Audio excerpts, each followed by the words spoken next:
LOC নিয়ন্ত্রণ রেখার আকাশে মঙ্গলবার রাতে উত্তেজনা। হঠাৎই টহলরত 4টি ভারতীয় রাফাল যুদ্ধবিমান শনাক্ত করে পাকিস্তান বিমান বাহিনী। অবিলম্বে প্রতিক্রিয়া জানায় ইসলামাবাদ। পাকিস্তানের যুদ্ধবিমান ধাওয়া করলে রাফালগুলো পালাতে বাধ্য হয় বলে জানিয়েছে নিরাপত্তা সূত্র।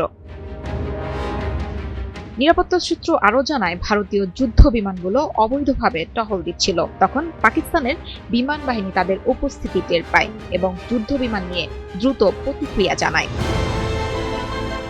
পাক ভারত সম্পর্ক যখন তেলে বেগুনে, তখনই নাটকীয় দৃশ্য।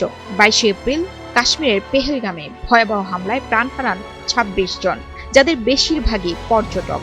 2000 সালের পর থেকে এই অঞ্চলের সবচেয়ে ভয়াবহ ঘটনার মধ্যে এটি একটি। এরপর থেকে ভারত পাকিস্তান সম্পর্ক উত্তপ্ত।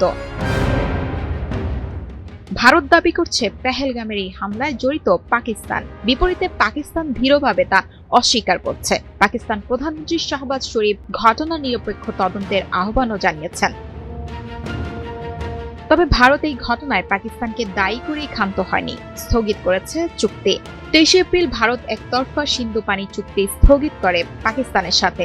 অথচ বিশ্ব ব্যাংকের মধ্যস্থতায় এই গুরুত্বপূর্ণ জল বন্টন চুক্তি স্বাক্ষরিত হয়েছিল, যা দুদেশের মধ্যে বহু সংঘাতের পরেও টিকে ছিল। এর পরের দিন পাকিস্তান 1972 সালের সিমলা চুক্তি স্থগিত এবং ভারতীয় বিমানের জন্য তা আকাশসীমা বন্ধ করার হুমকি দিয়ে প্রতিশোধ নেয়। পরিস্থিতি এমন পর্যায়ে যে এখন ইসলামাবাদ দাবি করছে ভারত সামরিক অভিযানের প্রস্তুতি নিচ্ছে। 24 থেকে 36 ঘন্টার মধ্যে হামলার আশঙ্কাও রয়েছে। দেশটির তথ্যমন্ত্রী আতাউল্লাহ তারার মঙ্গলবার রাতে সতর্ক করে বলেছেন, ইসলামাবাদের কাছে বিশ্বাসযোগ্য গোয়েন্দা তথ্য রয়েছে।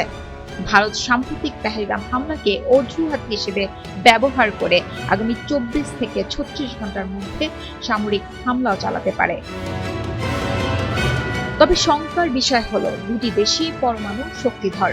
এ নিয়ে উদ্বেগ প্রকাশ করছে আন্তর্জাতিক মহল।